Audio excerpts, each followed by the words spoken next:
குணங்கள் இருந்தாலும் இருந்தாலும் கூட உத்தியோகத்துல பெருசா அவர் ஒண்ணும் கை வைக்க மாட்டாரு. அதெல்லாம் வந்து நம்ம பயப்பட வேண்டிய அவசியம் இல்ல. ராகு பகவான் வந்து இங்க 4ஆம் இடம்ங்கிற சுகஸ்தானத்துல உட்கார போறாரு. 4ஆம் இடம்ங்கிற சுகஸ்தானத்துல வரும்போது, சுகபோகங்கள நம்ம நெறைய எதிர்பார்ப்போம். அதாவது ஒரு லேவிஷா, லக்ஸூரியா ரொம்ப அப்படியே ஹைஃபையா அப்படியே நம்ம கம்ஃபர்ட்ஸ் எல்லாம் இன்னும் கொஞ்சம் நல்லா மேம்படுத்திக்கணும் அப்படிங்கிற ஒரு ஆசை வரும்.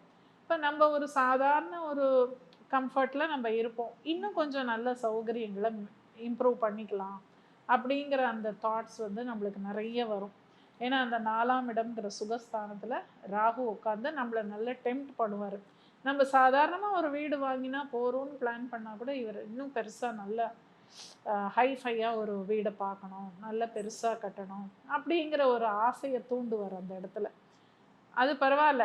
ஏன்னா குருவோட பார்வை படும்போது நமக்கு அது வந்து ஒரு சப்போர்ட்டிவா தான் இருக்கும். குரு பார்வை எப்பன்னா, நம்ம ஜூனுக்கு முன்னாடி தான் அங்க விழும்.